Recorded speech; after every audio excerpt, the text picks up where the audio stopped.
Hello everyone. I hope आप सब लोग ठीक हो। मेरा नाम है आशीष मनराल और आज से मैं करने जा रहा हूँ आपके लिए एक नई शुरुआत। तो आज से हम लोग Indian polity, world polity, Indian history के हर एक चैप्टर को कंप्लीट करने की कोशिश करेंगे 30 मिनट्स के अंदर। अच्छा, अब क्योंकि ये वीडियो 30 मिनट्स की है, इसका मतलब ये नहीं है इसमें मैंने इंपॉर्टेंट पार्ट छोड़ दिए हैं। ये सारी बुक एनसीईआरटी के फैक्ट्स के ऊपर बेस्ड है। इसमें मैंने सिर्फ मोस्ट इंपॉर्टेंट टॉपिक्स को रखा है और मैं उसको आपको ऐसे कनेक्ट करके पढ़ाऊंगा कि आपके लिए पूरा चैप्टर ही रिलेवेंट हो जाएगा। अब इस वीडियो को स्टार्ट करने से पहले दो अप्रोच हो सकती है। सबसे पहले ये कि आप पहले ये वीडियो देखें और फिर एनसीईआरटी को लाइन बाय लाइन पढ़ें, आपको एनसीईआरटी ज़्यादा सेंस बनाती हुई दिखाई देगी। दूसरा, आप एनसीईआरटी पढ़ चुके हैं पर आपको एक क्विक रिवीजन चाहिए जिसमें सारे इंपॉर्टेंट टॉपिक्स फिर से रिवाइज हो जाए, तो आप इस वीडियो को स्टार्टिंग से देख सकते हैं। चलिए, अब बिना किसी डिले के एक बार स्टार्ट करते हैं हमारा chapter politics of plan development. सबसे पहले मैं आप सबको बता दूं कि व्हाट वाज प्लान डेवलपमेंट।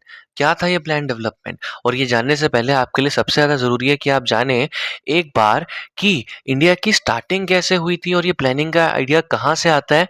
ठीक है, तो सबसे पहले आप स्टार्टिंग में देखिए कि इंडिया, हम सबको पता है किससे फ्री हुआ था, ब्रिटिशर से। और जब इंडिया ब्रिटिशर से फ्री होता है तो इंडिया के जो लीडर्स थे ना बेटा, उनके सामने जो मेजर चैलेंजेस आ रहे थे वो क्या क्या थे। सबसे पहले इंडिया के सामने बेटा जो मेजर चैलेंज आपका निकल के आ रहा था वो ये निकल के आया उस टाइम पे कि इंडिया के लीडर्स को ये देखना था कि कैसे वो एक्सट्रीम पॉवर्टी के साथ डील करेंगे और दूसरा जो इंडिया लैक ऑफ डेवलपमेंट को फेस कर रही है ना, उसको कैसे टैकल करेंगे। और इस चीज को टैकल करने के लिए जो इंडिया के लीडर्स थे वो एग्री कर जाते हैं कि यार ये सब हम चांस में तो नहीं छोड़ सकते हैं, बल्कि इसके लिए हमें एक स्ट्रेटेजी बनानी पड़ेगी। ठीक है, जहां हम कंट्री को सेल्फ लाइन बनाने की कोशिश करें और इसी स्ट्रेटेजी को बोला गया था प्लान्ड डेवलपमेंट। ठीक है, इसी स्ट्रेटेजी को बोला गया था प्लान्ड डेवलपमेंट। ठीक, अब मैं आपको बताऊंगा कि ये प्लान डेवलपमेंट पे हम लोग आए कहाँ से। ठीक है, ये प्लान डेवलपमेंट की ओर हम लोग बढ़े कहाँ से। सबसे पहले देखो, अगर मैं तुम्हें प्लानिंग की बात करूं, प्लानिंग क्या होती है। देखो फॉर एग्जांपल जैसे हम लोग देखते हैं ना बचपन से, चलो एक मैं तुम्हें एग्जांपल देता हूँ, है ना, इसमें नोट्स में कुछ और दिया हुआ है। फॉर एग्जांपल मान लो आप एक बर्थडे पार्टी सेलिब्रेट करने जा रहे हो, है ना, आपका बर्थडे है। तो अब स्टूडेंट लाइफ में जैसा होता है ना, सबके साथ होता था, हमारे साथ भी हुआ है। ठीक है, कि आपकी जेब में जो पैसे होते हैं ना वो लिमिटेड होते हैं और जो दोस्त होते हैं, है ना, तो दोस्तों की तो गिनती ही नहीं है। अब आप कैसे प्लान करोगे दोस्तों को कहाँ लेके जाना है, क्या खिलाना है, जैसे जो मेरा बजट है ना, वो पूरा हो जाए, क्या बजट के अंदर पड़ जाए सब कुछ और हर कोई सेटिस्फाई भी हो जाए और वाह भाई क्या पार्टी दी है। ठीक है, राइट। तो अब देखो सेम मैं अगर आपको बताऊं तो प्लान डेवलपमेंट है क्या। प्लान डेवलपमेंट का मतलब ये है कि हमारे देश के पास जो रिसोर्सेज है ना बेटा, रिसोर्सेज आर लिमिटेड। और खास तौर पे इंडिया के जो कंडीशन थी ना बेटा, जो कि अंग्रेजों से नई नई इंडिपेंडेंट हुए, सारे रिसोर्सेज अंग्रेज ज्यादा यूज करके जा चुके हैं, इकोनॉमिक कंडीशन डिस्ट्रॉय है। तो इंडिया उस लिमिटेड रिसोर्सेज को किस वे में यूज करेगा, है ना, कि इंडिया क्या कर सके बेटा, कि इंडिया पूरे देश का, अगर मैं आपको बोलूं कि गवर्नमेंट जो हमारे पास अवेलेबल रिसोर्सेज हैं, ठीक है, उसको कैसे एफिशिएंटली यूज करेगा कि एंटायर नेशन में ग्रोथ हो, सोशल जस्टिस हो और इकोनॉमिक इनइक्वालिटी जो हो वो इरेडिकेट हो जाए। ठीक है, ये बात आपको देखनी पड़ेगी।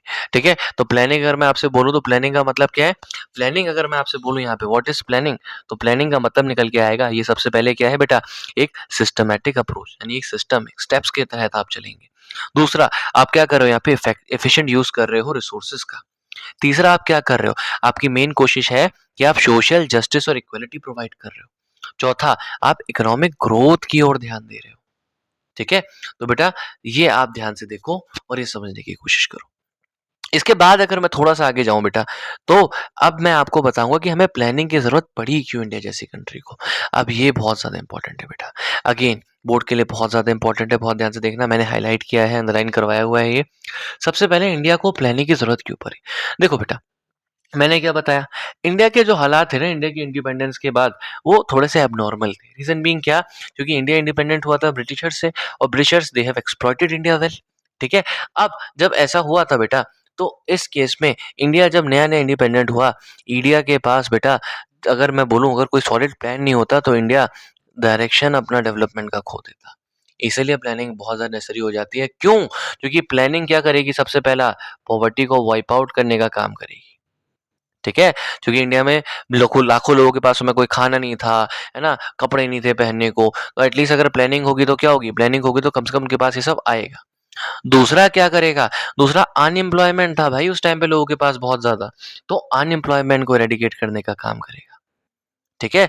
तो गवर्नमेंट क्या करेगी, इंडस्ट्रीज़ वगैरह सेटअप करेगी। मैं बता रहा हूँ तुम्हें, उस समय जो इंडिया की इकोनॉमी थी एग्रीकल्चर पे ज़्यादा डिपेंडेंट थी, और एग्रीकल्चर में एम्प्लॉयमेंट लिमिटेड होता है बेटा। ठीक है? तो इस केस में इंडस्ट्रीज़ वगैरह को सेटअप करने की रिक्वायरमेंट थी, जो कि काम करती तुम्हारी प्लानिंग। तीसरा क्या करता बेटा, हमारे एग्रीकल्चर को अपग्रेड करता। अगेन मैंने बताया कि इंडिया मोस्टली डिपेंडेंट आपका एग्रीकल्चर के ऊपर था। ठीक है? तो आपकी जो ये प्लानिंग होने वाली थी, आपकी ये प्लानिंग हमारे देश के एग्रीकल्चर को वेल एस्टेब्लिश करती। ठीक है?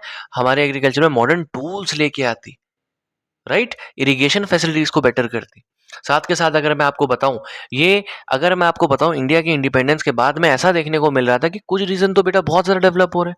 फॉर एग्जाम्पल जो वेस्टर्न रीजन है इंडिया का, है ना, पंजाब साइड की बात कर लूँ, दिल्ली की बात कर लूँ, हरियाणा की बात कर लूँ, ये रीजन तो बहुत ज़्यादा डेवलप हो रहे हैं।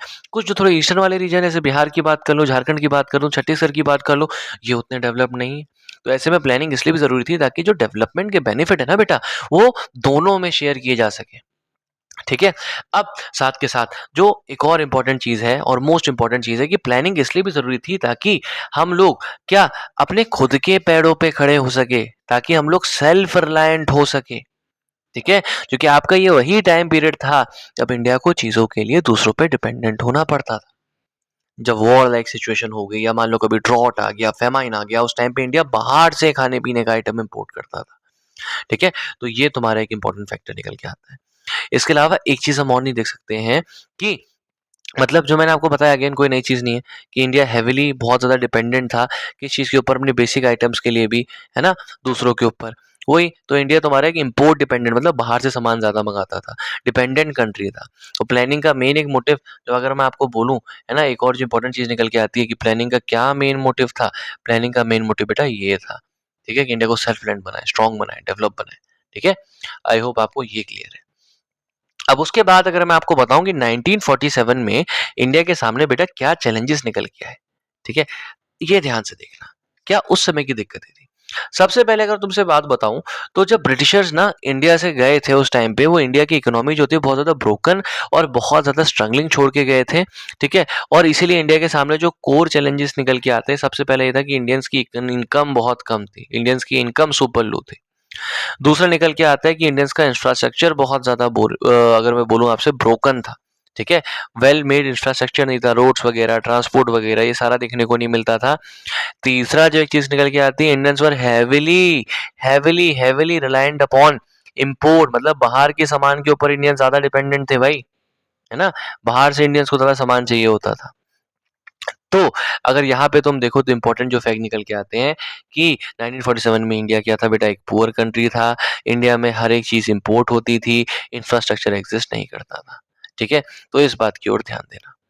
अब थोड़ा-सा इसी क्रम में बेटा हम लोग आगे बढ़ते हैं। ठीक है?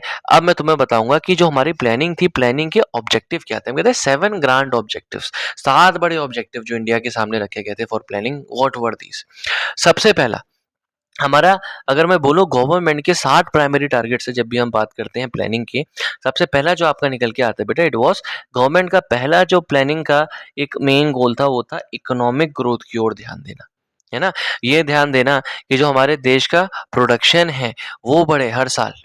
दूसरा जो निकल के आता है, देश को मॉडर्नाइज़ करना। मॉडर्नाइज़ कैसे होगा?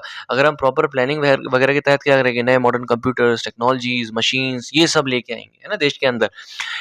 एक और जो निकल के आता है, वो था सेल्फ रिलायंस। अगेन मैंने बताया, बहुत बड़ा सेटबैक था इंडिया के साथ, India wasn't self reliant, it was dependent on other countries.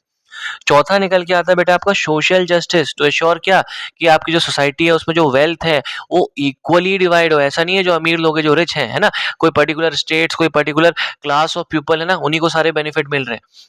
और पांचवा आपका निकल के आता है कि सारे जितने भी लोग हैं इंडिया के, उनको फुल टाइम एम्प्लॉयमेंट देने की एक बात निकल के आती है ना, कि इंडियंस को एटलीस्ट फुल टाइम बेनिफिट मिले। छठा आपको यहाँ पे निकल के आता है कि बैलेंस डेवलपमेंट हो, मतलब हर एक स्टेट इक्वली डेवलप करे, है ना, ऐसा ना हो कि कोई स्टेट ज्यादा डेवलप कर दिया है, कोई स्टेट कम डेवलप कर गई है। सातवां बेटा आपका यहाँ पे निकल के आता है कि जो स्टैंडर्ड ऑफ लिविंग है वो इम्प्रूव हो जाए। ठीक है? तो यहाँ अगर आप देखोगे ध्यान से, मैंने ये जो आपका फ्लो चार्ट दिया है ना, इस फ्लो चार्ट में मैंने बहुत एक बार इसको पॉइंटर्स में समझाया हुआ है। ऐसे फ्लो चार्ट आपको मेमोराइज करने में आसान करते हैं। क्या निकल के आता है? सबसे पहले इकोनॉमी की growth, self reliance, employment, standard of living को बेटर कर देना, बैलेंस डेवलपमेंट कर देना, सोशल जस्टिस की ओर फोकस करना और मॉडर्नाइजेशन पे ध्यान देना। ठीक है, अब जरा थोड़ा सा आगे बढ़ते हैं। ठीक, देखो, जो अगर मैं आपको बताऊं कि जो 7 ऑब्जेक्टिव्स थे बेटा, तो एक दूसरे से सेपरेट नहीं है। अगर आप देखो, ये सातों जो ऑब्जेक्टिव है पिलर है, मतलब एक के बिना दूसरा नहीं कर सकते हो। ठीक है, अगर कोई एक नहीं होगा इसमें से दूसरा भी पॉसिबल नहीं है। अच्छा, अब अगर मैं आपको बताऊं, एक जो मैं टिप आपको यहाँ पे देना चाह रहा हूँ कि जब भी आप लॉन्ग आंसर लिखोगे ना एग्जाम में, तो आप ये पॉइंट्स तो लिखोगे, है ना, आपके पास 7 पॉइंट्स आपको याद हो जाएंगे आराम से, बट सबका एग्जाम्पल एक जरूर रखना बेटा। ठीक है, क्योंकि अगर आप एग्जाम्पल लिखोगे, एक तो आपके आंसर की लेंथ को बढ़ाएगा, और दूसरा ये है, ये दिखाएगा कि हाँ, थोड़ा सा you are having practical knowledge as well, and it impresses the क्या चेकर वहां पे बोर्ड्स में।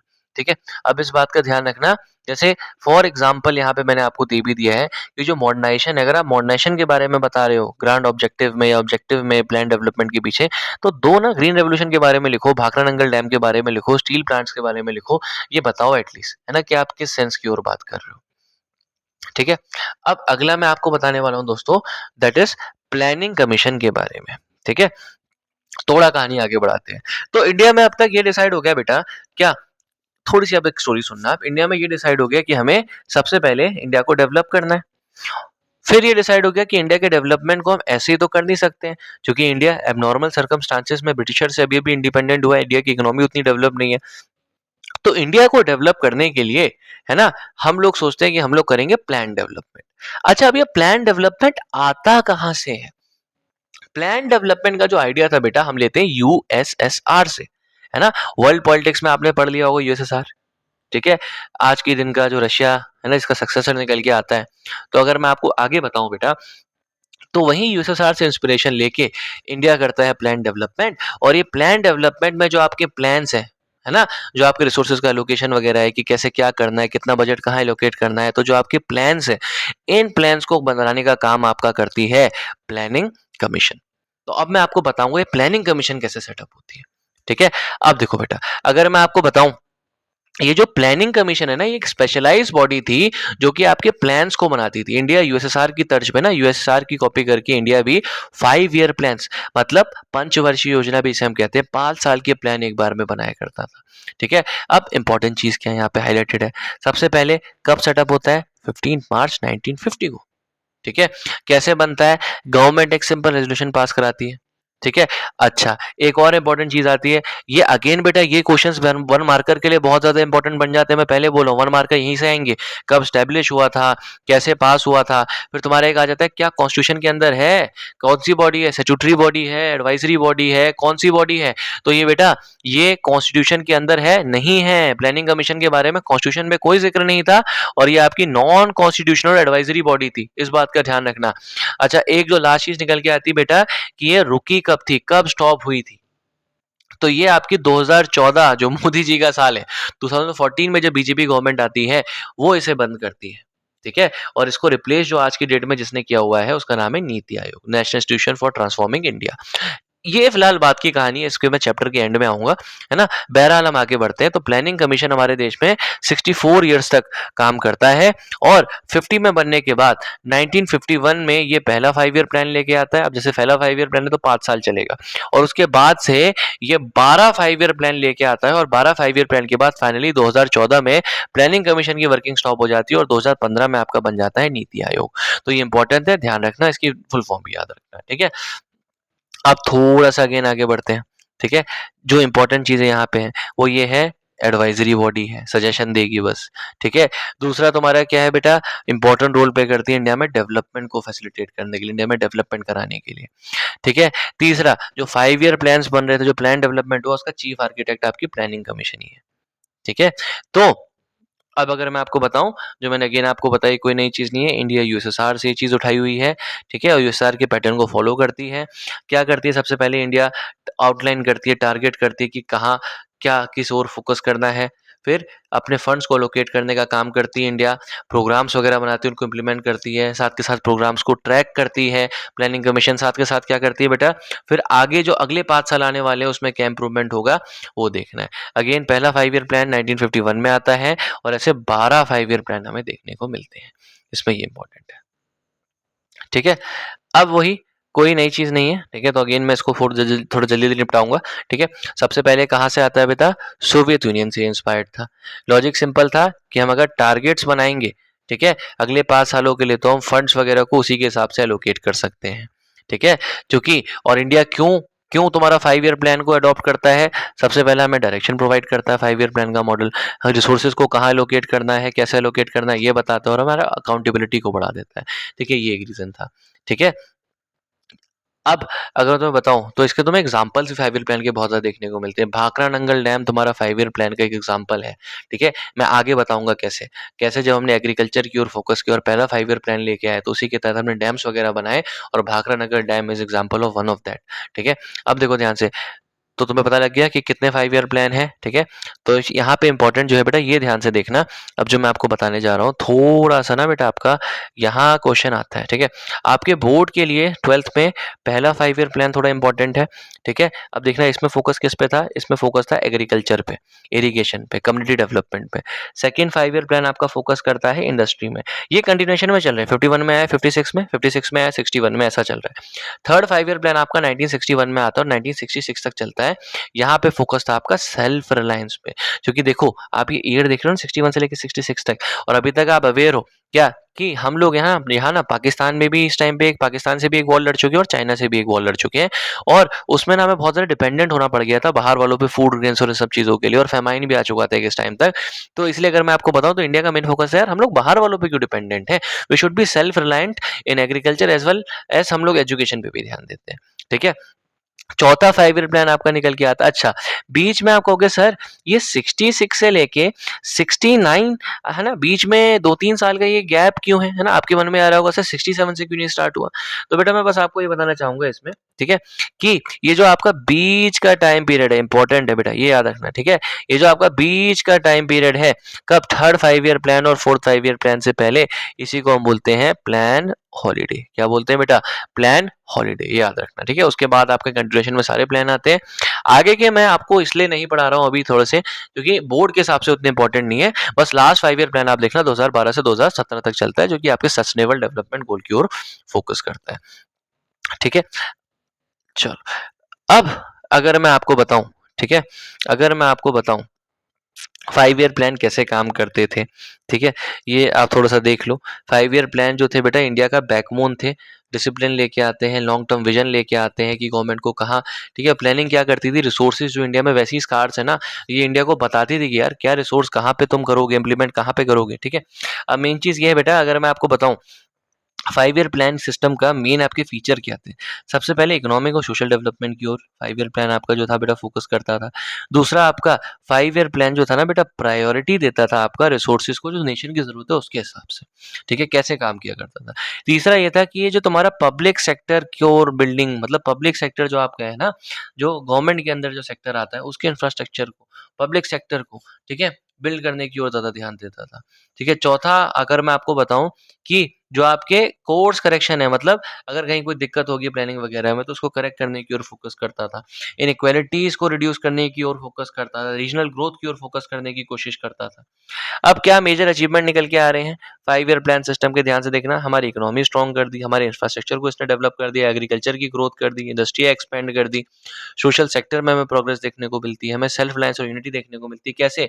इकोनॉमी ऐसे बढ़ाई बेटा कि जीडीपी अच्छी कर दी इंडिया की, इंफ्रास्ट्रक्चर ऐसे डेवलप किया कि डैम्स, रोड, रेलवेज बना दिए, एग्रीकल्चर में ग्रोथ इसलिए देखने को मिली, ग्रीन रेवोल्यूशन वगैरह का तुमने मॉडर्न फार्मिंग वगैरह लेके आ गए, इंडस्ट्री एक्सपेंशन ऐसे देखने को मिला, public sector industry, coal industry, heavy machinery industry देखने को मिलती है। सोशल सेक्टर में प्रोग्रेस देखने को मिलती है बेटा एजुकेशन। आपको देखोगे अगर एजुकेशन के लिए government colleges, school, rural development वगैरह, है ना, हेल्थ वगैरह में फोकस करना। सेल्फ रिलायंस से देखने को मिलता है बेटा कि हम लोगों ने थोड़ा-सा इम्पोर्ट के ऊपर, जो बाहर से हम सामान मँगाते थे, उस पे डिपेंडेंस थोड़ी बहुत कम कर दी। ठीक है? अच्छा, इसकी लिमिटेशंस एक बार आप देख लो, 5 प्लान की क्या निकल के आती है कि ब्यूरोक्रेटिक। अब चूँकि गवर्नमेंट है ना, गवर्नमेंट और प्लानिंग कमीशन गवर्नमेंट बॉडी जो एक है वो रन कर रही है, तो थोड़ा बहुत ब्यूरोक्रेटिक डिलेज़ आपको, रेड टेप है ना, अफ़सरशाही जिसे मैं कहूँगा, थोड़ा वो देखने को मिलता है। थोड़ा बहुत आपको देखने को मिलता है कि प्लानिंग बहुत ज़्यादा सेंट्रलाइज़्ड थी बेटा, चूँकि सेंटर बना रहा था ना प्लान, तो मेन दिक्कत ये थी ना बेटा, अगर मैं आपको बताऊँ टॉप बॉटम अप्रोच थी, टॉप टू बॉटम, मतलब सेंटर से बन के प्लान आता था। अब फॉर एग्ज़ाम्पल मान लो आप कोई एक्स वाई ज़ेड शहर में रह रहे हो, ठीक है? से आप ढोलकपुर में रह रहे हो, है ना, और ढोलकपुर इंडिया का पार्ट है, ठीक है। तो आप मुझे एक बात बताओ कि अगर कोई सेंटर का बंदा, ठीक है, जिसके लिए ऐसे ढोलकपुर जैसे 28 या 27 और स्टेट एग्जिस्ट करते हैं, है ना, वो ज्यादा बेटर प्लानिंग कर सकता है ढोलकपुर के लिए, है ना, या आपका जो ढोलकपुर के नेटिव लोग हैं ना, जो ढोलकपुर लोकलाइज जो वहाँ के नॉन लोग हैं, वो ज्यादा बेटर प्लानिंग कर सकते हैं। तो लोकल लोग ज्यादा बेटर प्लानिंग कर सकते हैं ना, स्टेट ज्यादा बेटर प्लानिंग कर सकती है ना इन केस में। बट अगर मैं प्लानिंग कमीशन की आपको बात बताऊं, इसमें क्या था, आपका सेंट्रलाइजेशन बहुत ज्यादा देखने को मिलता है कि सेंटर बहुत ज्यादा प्लानिंग में इन्वॉल्व रहता था, है ना, स्टेट्स का रोल थोड़ा सा कम हो जाता है। दूसरा, एनवायरनमेंट पे अटेंशन नहीं दिया था इन्होंने, है ना, लोग एनवायरनमेंट वाला इशू तो आप ठीक है ना मेन देख सकते हो, एनवायरनमेंट वाला जो इशू था उसका थोड़ा सा इग्नोर किया हुआ था। लोकल लेवल पे कभी प्लान इम्प्लीमेंट वगैरह कैसे होगा, है ना, वो चीज नहीं देखी जाती, प्लानिंग बन गई है, इम्प्लीमेंट नहीं हो रहा लोकल लेवल पर। अगला देखने को मिलता है, हर एक सेक्शन को बेनिफिट देखने को नहीं मिल रहा है अब, ठीक है, कुछ सेक्शन बहुत ज्यादा ग्रोथ कर जा रहे हैं। मैंने वही बताया, HYV सीट जब इंडिया में बांटी गई तो वेस्ट में सबको मिल गई, बट जो इंडिया का ईस्टर्न पार्ट है वहां कम लोगों को मिली, ठीक है। अगेन अब याद रखना, राइट। फिर तुम्हारा एक क्वेश्चन आ जाता है कि बताओ प्लानिंग क्यों इंपॉर्टेंट थी, वही जो कि इंडिया रिसोर्स स्कार्स था, अगेन है ना, ये तो अब आपको पता लग ही गया, ठीक है। अच्छा, एक बात और याद रखना, ठीक है, कि इंडिया का अगर मैं तुमसे बोलूं, ठीक है, इंडिया का अगर मैं तुमसे बोलूं कि जो प्लानिंग थी स्टार्ट होती है 1951 में, 12 5 ईयर प्लान आते हैं, प्लानिंग कमीशन 1950 में सेटअप होता है, एडवाइजरी बॉडी है, रिवाइज कर लो, है ना, कॉन्स्टिट्यूशन के अंदर मेंशन नहीं है, सेल्फ रिलायंट ग्रोथ इक्विटी और सोशल जस्टिस की ओर फोकस करती है, ठीक है, इतना याद करते हुए चलना, राइट। अब तुम्हारा 5 ईयर प्लान कैसे काम करता है, ठीक है, ये एक बार देख लो ध्यान से, ये एक बार देख लो ध्यान से, बाकी सारा सेम है, ठीक है, बाकी सारा सेम है और डिटेल में है। एक बार बस मैं आपको लास्ट टाइम बता रहा हूँ कैसे काम करता है 5 ईयर प्लान। सबसे पहले हम रिसोर्सेज को असेसमेंट करते हैं, रिसोर्सेज को देखते हैं, असेस करते हैं कि कितने हमारे पास लैंड है, लेबर है, मिनरल्स है, ऑब्जेक्टिव्स को सेट करते हैं, क्या हमें अचीव करना है, रिसोर्सेज को उसी हिसाब से एलोकेट करते हैं, मनी मैन पावर हम कहाँ कितना एलोकेट करेंगे कि हमारा ऑब्जेक्टिव ये आपका अचीव हो जाए। अगला फिर हम देखते हैं, एवेल्युएट करते हैं, हमें रिजल्ट मिल रहे हैं या नहीं मिल रहे हैं, ठीक है, नहीं सॉरी, थोड़ा सा बेटा यहाँ पे एक there is a mistake from there is a mistake from my end, ठीक है, जो आपके रिसोर्सेज को एलोकेट करने के बाद हम इसको इम्प्लीमेंट करते हैं ना, और इम्प्लीमेंट करने के बाद लास्ट में एवेल्युएट करते हैं कि जो हमने इम्प्लीमेंटेशन किया है वो वाकई में हुआ है, रिजल्ट हमें वाकई में मिल रहे हैं या नहीं मिल रहे, ठीक है। अब चलो थोड़ा सा और आगे बढ़ते हैं, ठीक है, थोड़ा सा और आगे बढ़ते हैं, और अब आते हैं आपके मेन जो ये इस चैप्टर का सार है, ठीक है। अगर अभी तक भी आप अलर्ट नहीं हो तो थोड़ा आप अलर्ट हो जाओ, ये थोड़ी सी इंपॉर्टेंट चीज है, क्योंकि जो आपका ये 5 ईयर प्लान है, ठीक है, ये काफ़ी ज़्यादा इंपॉर्टेंट इसलिए हो जाता है क्योंकि कई बार आपका कंपेयर करने को आता है कि फर्स्ट 5 ईयर प्लान के बारे में लिखो, सेकंड 5 ईयर प्लान के बारे में लिखो, थर्ड 5 ईयर प्लान के बारे में लिखो, या कंपेयर करो फर्स्ट 3 5 ईयर प्लान्स को, या फर्स्ट 5 ईयर प्लान को सेकंड 5 ईयर प्लान से कंपेयर करो। अच्छा, कई जगह पे थर्ड 5 ईयर प्लान नहीं दिया जाता है, बट मैंने थर्ड 5 ईयर प्लान यहाँ पे इंक्लूड किया ताकि आपका कुछ ना छूटे। बट एग्जाम के लिए अगर प्रायोरिटी वाइज देखें तो फर्स्ट और सेकंड 5 ईयर प्लान बहुत ज़्यादा इंपॉर्टेंट है। सबसे पहले स्टार्ट करते हैं, तो पहला 5 ईयर प्लान। अब मुझे एक बात बताओ, है ना, देश नया नया आजाद हुआ है, पहली प्रायोरिटी क्या होगी, है ना, तुम्हारी पहली प्रायोरिटी क्या होती है यार, खाना, है ना, यही तो होगा, खाना, राइट, सबसे पहली प्रायोरिटी, है ना। अब देखो, अगर यार लोगों के पेट भरे होंगे तभी तो आगे की चीजें सोचेंगे। तो सबसे पहली दिक्कत जो नई इंडिपेंडेंट इंडिया के सामने आई थी बेटा, वो ये था कि हमें अपने एग्रीकल्चर की ओर फोकस करना है, ठीक है। तो जो हमारा 5 ईयर प्लान ही है ना, ये क्या करता है, पहला 5 ईयर प्लान तुम्हारा फाउंडेशन बिल्ड करने की कोशिश करता है नेशन की। और फाउंडेशन कैसे बिल्ड करता है, देश की एग्रीकल्चर इरिगेशन की ओर फोकस करता है, कम्युनिटी डेवलपमेंट की ओर फोकस करता है, कोशिश करता है कि पावर जनरेशन ज़्यादा किया जा सके, ट्रांसपोर्ट को इम्प्रूव करने के लिए सोसाइटी की जो सर्विसेज, एजुकेशन, हेल्थ, इस पे फोकस करता है, ठीक है। अब तुम्हारे मन में आएगा कि सर हमने इन्हीं एरियाज को क्यों चुना, ठीक है। तो मैं बोलूंगा बेटा, क्योंकि इंडिया जो था ना बेटा, इंडिया स्टार्टिंग से अगर बोलूं एग्रीकल्चरल कंट्री था, और इंडिया फिर भी, अगर तुमसे बोलूं, इंडिया में फिर भी फूड, इरिगेशन, इन चीजों की लैक थी। सोच के देखो, इंडिया बीइंग एग्रीकल्चरल कंट्री, एक कोई एग्रीकल्चरल देश है, बट उसमें फिर भी बेसिक नेसेसिटीज नहीं है, ठीक है। तो इसलिए जरूरी था कि पहले इंडिया का एग्रीकल्चरल इंफ्रास्ट्रक्चर डेवलप करे, ठीक है। अब देखो क्या अचीवमेंट देखने को मिलते हैं। पहला ये देखने को मिलता है अचीवमेंट बेटा, अब जब एग्रीकल्चर की ओर फोकस किया गया तो क्या होता है, फूड प्रोडक्शन बढ़ जाता है, इरिगेशन फैसिलिटीज बढ़ जाती है, रूरल डेवलपमेंट प्रोग्राम चलाए जाते हैं, साथ के साथ जो बेसिक फ्यूचर थी ना, बेसिक जो फ्यूचर ग्रोथ थी आगे की, वो ले डाउन करने का काम करता है, ठीक है। अब अगर मैं आपको बताऊं, इसी क्रम में अगर मैं आपको बताऊं, जो मेजर आपका एक प्रोजेक्ट, मैं भाखरा नंगल प्रोजेक्ट के बारे में आपको बता रहा था, तो भाखरा नंगल प्रोजेक्ट, ऐसे प्रोजेक्ट बनते हैं, इरिगेशन के लिए डैम्स बनाए जाते हैं, Hirakud project, Damodar valley project, है ना, ये सारे प्रोजेक्ट जो आपको देखने को मिल रहे हैं, ये सारे आपके फर्स्ट 5 ईयर प्लान का नतीजा है बेटा। ठीक है, सिंपल वर्ल्ड में अगर मैं आपको आसान शब्दों में बताऊं, तो आपका जो पहला प्लान था बेटा, वो फाउंडेशन की तरह था एक घर की, जहाँ पे मेन फोकस आपका एग्रीकल्चर की ओर था, इरिगेशन की ओर था, और बेसिक नेसेसिटी, बेसिक चीजों की ओर था, बेसिक जरूरतों की ओर था। ठीक है, ताकि कंट्री आपका अपने खुद के पैरों पे खड़ा हो सके। ठीक है, अब वही क्विक रिवीजन, पहला 5 ईयर प्लान फोकस करता है एग्रीकल्चर और इरिगेशन के ऊपर, और आगे के डेवलपमेंट की जो आपकी फाउंडेशन थी उसे ले डाउन करता है। थोड़ा सा आ जाते हैं अब सेकंड 5 ईयर प्लान की ओर। अच्छा, जब हमने एक बार देख लिया पहले 5 ईयर प्लान में कि हमने फाउंडेशन बना लिया है, तो अब जब फाउंडेशन बन गया है, तो हमें फोकस करना चाहिए कि हम रैपिड इंडस्ट्रियलाइजेशन करें। ठीक है, थोड़ा सा अब हम रैपिड डेवलपमेंट की ओर ध्यान दें, उसके लिए हम इंडस्ट्रीज वगैरह बनाए, अब इंडस्ट्रीज की ओर फोकस करें। तो सेकंड 5 ईयर प्लान आपका फोकस करता है बेटा इंडस्ट्रीज की ओर, और ये जो आपका 5 ईयर प्लान था, ये आपका हैवी इंडस्ट्रीज की ओर फोकस करता है, स्टील्स की ओर फोकस करता है, स्टील मशीन टूल्स की ओर फोकस करता है, माइनिंग की ओर फोकस करता है, पावर की ओर फोकस करता है, ट्रांसपोर्ट कम्युनिकेशन की ओर फोकस करता है, एजुकेशन की ओर फोकस करता है।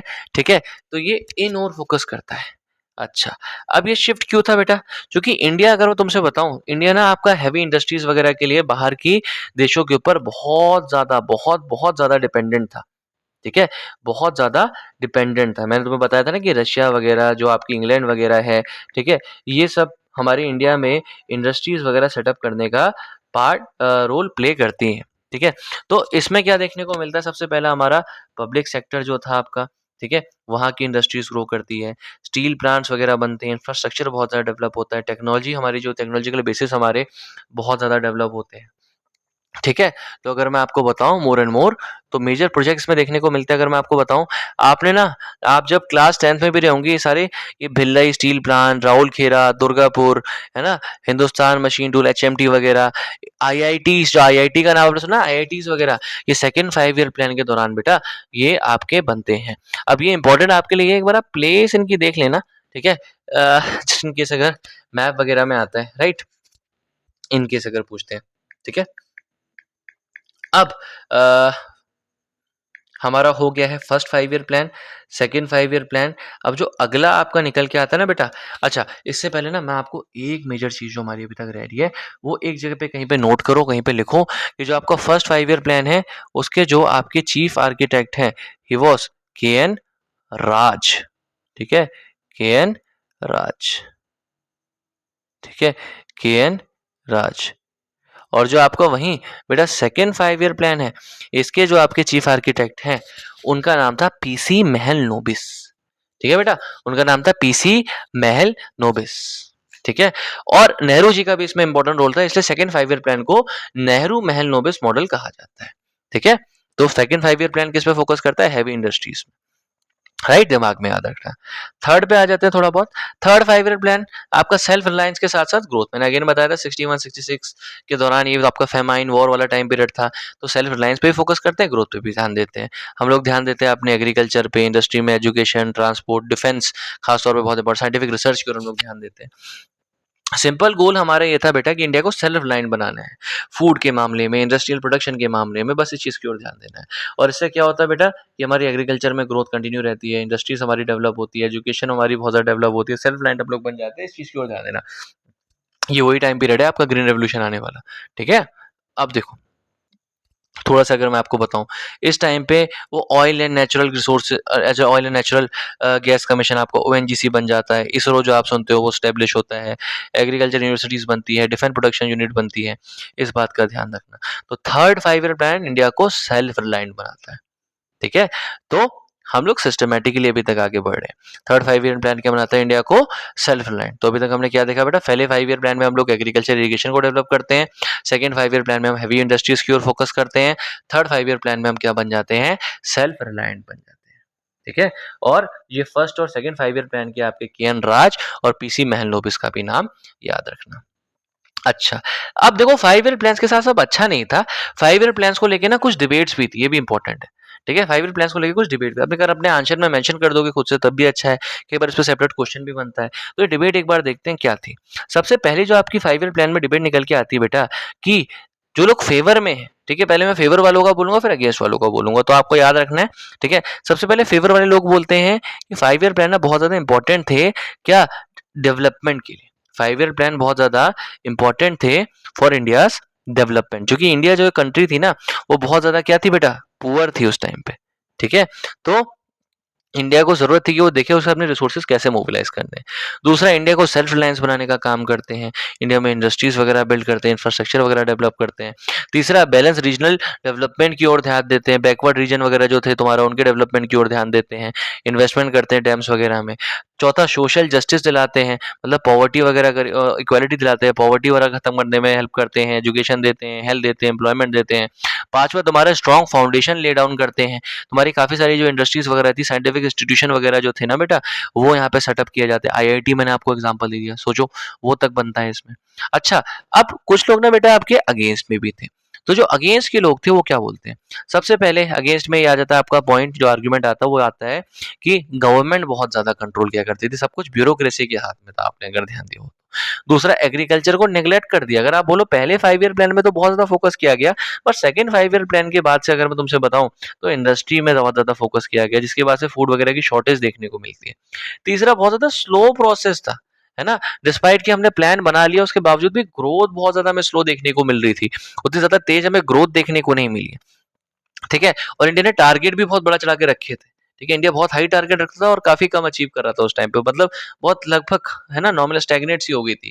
ठीक है? अगला क्या देखने को मिलता है, इनइक्वालिटी फिर भी एग्ज़िस्ट करती थी, है ना? क्योंकि बेनिफिट जो डेवलपमेंट के थे वो तो सबको इक्वल शेयर हुए ही नहीं, रिच पुअर का गैप तो फिर भी रहता है। फॉर एग्ज़ाम्पल तुमने थर्ड 5 ईयर प्लान के बारे में तुम बताया था, ग्रीन रेवोल्यूशन वगैरह आता है। उस टाइम पे भी तुम्हारे ग्रीन रेवोल्यूशन के बेनिफिट जो थे ना बेटा, एक रीजन के किसानों को बहुत ज़्यादा मिले, दूसरे रीजन के किसानों को बहुत कम मिले। उससे क्या हुआ, आपका एक रीजन बहुत ज़्यादा डेवलप कर जाता है, एक रीजन अभी उतना डेवलप नहीं है एग्रीकल्चर के मामले में। रिसोर्सेज बहुत ज़्यादा वेस्ट हमें देखने को मिलते हैं, रिसोर्सेज का मैनेजमेंट अच्छे से नहीं होता है, तो ये तुम्हारा एक ड्रॉबैक देखने को मिलता है। ठीक है? अच्छा, अब तुम्हारा ना एक और इम्पोर्टेंट और आज का हमारा लास्ट टॉपिक है। लगभग हमने आधे घंटे में कर दिया, 1-2 मिनट जो हमने एक्सीड भी किया, मैंने तुम्हें कुछ एक्स्ट्रा ही बताया है। और साथ के साथ जो 1 मिनट हमारा एक्सीड भी हुआ वो इसलिए क्योंकि अभी आज थोड़ी-सी पहली वीडियो रही, तो थोड़ा बहुत मैंने आपको हल्का-सा ये भी बताया कि क्या हमारी अप्रोच रहनी चाहिए। ठीक है? अब देखो, सबसे पहले आ जाओ नीति आयोग। इस पे ना एक इंडिविजुअल क्वेश्चन बनता है, नीति आयोग था क्या? ये तुम्हारा बेटा वो इंस्टीट्यूशन है जिसने तुम्हारे प्लानिंग कमीशन को रिप्लेस किया है आज की डेट में। क्या है नीति आयोग? सबसे पहले डेफिनेशन तुम्हारे लिए बहुत ज़्यादा इंपॉर्टेंट है। ठीक है? National institution for transforming India. रट लो, याद कर लो। ये वो इंस्टीट्यूशन है जो इंडिया को ट्रांसफॉर्म करने का काम कर रहा है। 2014 में बीजेपी गवर्नमेंट फॉर्म करती है, 2015 में ये प्लानिंग कमीशन को रिप्लेस करके आ भी जाता है। ठीक है? ये तुम्हारा एक थिंक टैंक है, मतलब ये एक क्या सोचता है, थॉट्स वगैरह लेके आता है। गवर्नमेंट ऑफ इंडिया के एक थिंक टैंक की तरह काम करता है ना? जो प्लानिंग कमीशन को रिप्लेस करता है, और ये इसका मेन फोकस ही है, क्योंकि इंडिया एक फेडरल कंट्री है ना। और मैं तुम्हें क्या बताया, प्लानिंग कमीशन की सबसे बड़ा सेटबैक ये था बेटा उस टाइम पे कि सेंटर बहुत ज्यादा अथॉरिटेटिव हो गया, सेंट्रल बहुत ज्यादा कंट्रोल करता था। तो ये तुम्हारा ऐसा थिंक टैंक है, ऐसा एक प्लानिंग बॉडी है जो कि तुम्हारा प्लानिंग कमीशन को रिप्लेस करता है और कॉर्पोरेशन बिल्डअप करने की कोशिश करता है। ठीक है? कॉम्पिटेटिव फेडरलिज्म की ओर ज्यादा ध्यान देता है। ठीक है? जहाँ फेडरलिज्म की ओर ज्यादा ध्यान दिया जाता है।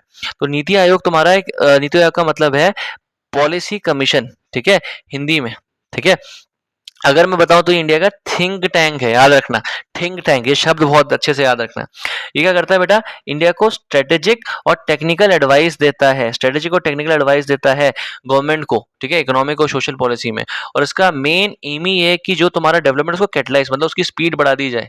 ठीक है? और एक कोऑपरेटिव और कॉम्पिटिटिव फेडरलिज्म को बढ़ावा देता है। थोड़े टेक्निकल शब्द होंगे, बट एग्जाम में अगर ये लिखोगे तो बहुत अच्छा रहेगा। कॉपरेशन का मतलब समझते हो, कॉम्पिटिटिव फेडरलिज्म का मतलब समझ में आ रहा है। ठीक है? नीति आयोग क्यों बना था बेटा? क्योंकि अगर मैंने आपको बताऊं, क्या बताया था कि जो आपका प्लानिंग कमीशन था ना बेटा, वो टॉप डाउन, मतलब उसमें सेंटर मेन था, उसके बाद फिर नीचे पावर कहीं शेयर होती थी।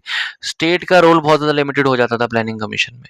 साथ के साथ इंक्लूसिविटी नहीं थी, कई बार स्टेट्स को ऐसा लगता था कि हम इंक्लूड नहीं हो रहे हैं, फ्लेक्सिबल नहीं था वो इंस्टीट्यूशन। और बहुत, अगर मैं आपसे बोलूं, ठीक है, लॉन्ग टर्म विजन, क्योंकि 5 साल की बात कर रहे हैं बस, तो लॉन्ग टर्म विजन की ओर फोकस नहीं हो रहा है, और सस्टेनेबल डेवलपमेंट की ओर ध्यान नहीं दे रहा था, इन्वायरमेंट इकोलॉजी का ध्यान नहीं दे रहा था आपका प्लानिंग कमीशन। ठीक है? फिर अगर मैं बताऊं आपको, सबसे पहले अगर मैं आपको बताऊं तो ऑब्जेक्टिव जो आपका निकल के आता है वो निकल के आता है नीति आयोग का, देखो ध्यान से, इंक्लूसिव डेवलपमेंट, मतलब सबको मिला के। ठीक है, सारे सेक्शंस तक पहुंच रहे हैं। सस्टेनेबल डेवलपमेंट, इकोनॉमिक, सोशल और एनवायरमेंट सस्टेनेबिलिटी के ऊपर बात करनी है। कोऑपरेटिव फेडरलिज्म मतलब हर स्टेट को इक्वल बना के करना है। क्वांटिटेटिव फेडरलिज्म मतलब हेल्दी कंपटीशन। तुमने देखा होगा ना आज की डेट में हम कितने वो अभियान आयोजन लेके स्वच्छ भारत अभियान वगैरह के तहत हम रैंकिंग वगैरह कराते हैं, कौन सा स्टेट ज्यादा साफ है ना, कौन सा सिटी सबसे ज्यादा साफ है। क्या है, एक हेल्दी फेडरलिज्म का हेल्दी कंपटीशन का पार्ट है ना। इनोवेशन और बेस्ट प्रैक्टिसेस को बढ़ावा देना। और ये नीति आयोग आपका कब बनता है, 2015 में बताया मैंने। कैसे बनता है देख लो, एक रेजोल्यूशन पास होता है कैबिनेट में, ठीक है। प्लानिंग कमीशन को रिप्लेस कर देता है। प्लानिंग कमीशन 1950 से लेकर 2040 तक रहता है। कोऑपरेटिव और कॉम्पिटिटिव फेडरलिज्म की ओर फोकस करने की बात करता है, ठीक है। थोड़ा सा आगे बढ़ जाते हैं बेटा। अब जो इंपॉर्टेंट है, नीति आयोग को एक बार स्ट्रक्चर देख लो। चेयरपर्सन कौन होते हैं, प्राइम मिनिस्टर। तुम्हारा होमवर्क क्या है, तुम देख के आओगे नीति आयोग के करंट चेयरपर्सन कौन है, ठीक है। करंट चेयरपर्सन चलो आपको पता है, ठीक है, राइट। अब देखो साथ के साथ गवर्निंग काउंसिल में कौन कौन होता है। चीफ मिनिस्टर होगा हर स्टेट का, लेफ्टिनेंट गवर्नर होगा यूनियन टेरिटरी का, वाइस चेयरपर्सन कौन होगा, उसको पीएम अपॉइंट करेगा। फुल टाइम मेंबर, ठीक है। अब देखो ध्यान से, चेयरपर्सन जो कि खुद पीएम है। प्लानिंग कमीशन में भी आपका चेयरपर्सन जो होता है वो पीएम ही होती है, याद रखना, ठीक है। गवर्निंग काउंसिल के अंदर कौन है, पीएम के साथ साथ कौन होंगे, मैंने बोला अगर फेडरलिज्म वाले स्ट्रक्चर को फॉलो करता है, चीफ मिनिस्टर होंगे हर स्टेट के, और लेफ्टिनेंट गवर्नर जो यूटी में होता है वो होंगे, ठीक है। वाइस चेयरपर्सन कौन होता है, वो पीएम ही अपॉइंट करेगा। फुल टाइम मेंबर आपको कौन देखने को मिलते हैं बेटा, फुल टाइम मेंबर अगर मैं आपसे बात करूं तो ये वो लोग होते हैं बेटा जो एक्सपर्ट होते हैं अपनी अपनी फील्ड में, और उसको पीएम अपॉइंट करता है। एक्स ऑफिशियो मेंबर तुम्हारे जो यूनियन के मिनिस्टर्स है वो होते हैं। साथ के साथ स्पेशल इनवाइटीज भी होते हैं जो किसी ना किसी मामले में एक्सपर्ट होते हैं, स्पेशलिस्ट होते हैं, है ना। तो नीति आयोग तुम्हारा ये भी कॉन्स्टिट्यूशनल बॉडी नहीं है, याद रखना। और ना ही आपका प्लानिंग कमीशन था, ठीक है। अब देखो ध्यान से, फिर की फंक्शन आपको समझ में आ गया। नीति आयोग के की फंक्शन पॉलिसी फॉर्मुलेट करता है, ठीक है। ये पॉलिसीज वगैरह स्ट्रेटेजीज वगैरह बनाता है। दूसरा क्या है बेटा, कोऑर्डिनेशन की ओर ध्यान देता है, कोऑर्डिनेशन, ठीक है। सेंट्रल और स्टेट के कोऑर्डिनेशन को बढ़ावा देता है। तीसरे के निकल के आगे मॉनिटर करता है, इवैल्यूएट करता है पॉलिसीज को, स्कीम्स को, सजेस्ट करता है कि एक्शन लिए जाने चाहिए। कैपेसिटी बिल्डिंग करता है, मतलब स्टेट गवर्नमेंट के पास जो क्षमता है, जो कैपेसिटी है, उसको डेवलप करने का काम करता है। डेटा और रिसर्च है ना, ये कलेक्ट करने का काम करता है। की फीचर जो तुम्हारे दिख के आ रहे हैं कि थिंक टैंक है, ठीक है, बॉटम अप अप्रोच में काम करता है, फ्लेक्सिबल है, इनोवेशन की ओर ड्राइवन है, पार्टनरशिप की ओर ध्यान देता है, ठीक है, याद रखना, राइट। अब अगर मैं आपको अगला बताऊं तो जो एक मेन आपका क्वेश्चन बन जाता है बेटा, इस और थोड़ा सा ध्यान देना। कई बार आपसे क्वेश्चन पूछते हैं कि मुझे बताओ कि नीति आयोग और प्लानिंग कमीशन में क्या डिफरेंस है। तो पहले तुम्हारा जो नीति आयोग और प्लानिंग कमीशन का पहला डिफरेंस निकल के आता है कि तुम्हारे जो प्लानिंग कमीशन है टॉप डाउन, मतलब सेंटर को ज्यादा प्रायोरिटी देता है। वहीं तुम्हारा जो नीति आयोग है बेटा, ये तुम्हारा एक थिंक टैंक की तरह काम करता है। इसके पास ज्यादा कुछ पावर्स नहीं है और ये बॉटम अप अप्रोच को फॉलो करता है, ठीक है। मतलब लोअर लेवल से, है ना, ग्राउंड रियलिटीज को पहले देखता है। लोकल लेवल पे भी तुम्हारा जो है ना थोड़ा सा प्लानिंग को पहले ज्यादा प्रायोरिटी देता है। और वहीं वो जो आपका प्लानिंग कमीशन था वो तुम्हारा क्या करता था, सेंटर को ज्यादा प्रायोरिटी देता था। प्लान फॉर्मुलेशन करने के लिए बहुत इंपॉर्टेंट रोल प्ले करता था। और साथ के साथ तुम्हारा एलोकेशन, अब प्लानिंग कमीशन के साथ जो एक चीज थी, जो रिसोर्सेज है ना, इसको एलोकेट करने का, रिसोर्सेज बांटने का काम भी प्लानिंग कमीशन करता था। बट वही नीति आयोग तुम्हारा रिसोर्सेज नहीं बांटता है, सिर्फ पॉलिसी देता है, एडवाइस देता है, स्ट्रेटेजी बनाता है, रिसोर्सेज बांटने का काम नहीं करता है। मेंबर्स कौन कौन थे तुम्हारे, एलोकेट करने का काम नहीं करता है। मेंबर्स तुम्हारे कौन कौन थे इसमें, यूनियन और गवर्नमेंट ऑफिशियल्स थे। और वहीं तुम्हारे यहाँ पे स्टेट्स के मेंबर, सीएम वगैरह, ये सभी तुम्हें देखने को मिलता है। स्टेट्स का इक्वल रोल देखने को मिलता है। ये सेंट्रलाइज अप्रोच थी, ये कोऑपरेटिव और कंपिटिटिव फेडरलिज्म को फॉलो करती है, ठीक है। इसका स्ट्रक्चर तुम्हारा रिजिड था, ठीक है, प्लानिंग कमीशन का। और भाई नीति आयोग का तुम्हें जो स्ट्रक्चर देखने को मिलता है, फ्लेक्सिबल देखने को मिलता है, ठीक है। यहाँ चेंजेस तुम्हें देखने को मिल जाता है, डायनामिक है, चेंज होता है। इसका गोल रिसोर्स एलोकेशन था। मेन मोटिव ये था कि कितने रिसोर्स किसको कहाँ देने हैं। और यहाँ रिसोर्स एलोकेशन से कोई मतलब नहीं, इसका मेन जो मोटिव है वो है कि इंडिया को ट्रांसफॉर्म कैसे करना है, ठीक है। इंडिया को ट्रांसफॉर्म कैसे करना है, किन एरियाज की ओर फोकस करता है, सस्टेनेबल डेवलपमेंट गोल की ओर फोकस करता है, डिस्ट्रिक्ट प्रोग्राम्स की ओर फोकस करता है, जो बैकवर्ड डिस्ट्रिक्ट है उनको कैसे डेवलप करना है, अटल इनोवेशन मिशन वगैरह आपको देखने को मिलते हैं, एंटरप्रेन्योरशिप, स्टार्टअप्स की ओर focus, digital India, skill India, ये सारे नीति आयोग की दी हुई देन है बेटा, ठीक है। तो नीति आयोग अगर तुम्हें बोलूं शॉर्ट शब्दों में तो एक थिंक टैंक की तरह काम करता है, पॉलिसी थिंक टैंक है, ठीक है। स्टेट्स के साथ काम करता है, और स्टेट्स को इक्वल पार्टनर बनाता है अपना, ठीक है। और इंडिया को सेल्फ रिलायंट बनाने की ओर ध्यान दे रहा है, राइट। इसी के साथ बेटा मैंने ये चैप्टर आपको बहुत शॉर्ट में 39 मिनट्स में आज करा दिया है। है ना? मुश्किल से हमें 35 मिनट लगा होगा, चूँकि आज पहली क्लास है, थोड़ा बहुत मैंने आपको इंट्रो दिया है। ये नोट्स जो मेरे बनाए हुए हैं, अगर ये नोट्स आपको चाहिए तो मुझे एक बार कमेंट में मैसेज कर देना, ठीक है? और साथ के साथ मैं टेलीग्राम एक चैनल का लिंक आपको शेयर कर दूँगा, उसमें आपको ये नोट्स मिल जाएँगे। और मुझे डू टेल मी, है ना? क्योंकि ये this is also my first time, ठीक है? तो I want to know your feedback as well. तो मुझे एक बार बताइएगा कि कहाँ थोड़ी और इम्प्रूवमेंट की ज़रूरत है, क्या कुछ और करेक्ट कर सकता हूँ।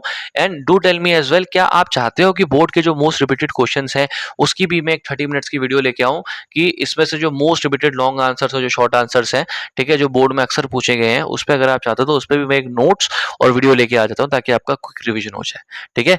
तो आई होप, है ना, आप सब अच्छे से मन लगा के ये चैप्टर पढ़ोगे। कुछ क्वेरी, कुछ क्वेश्चन रहता है, प्लीज़ कमेंट सेक्शन में लिखिएगा।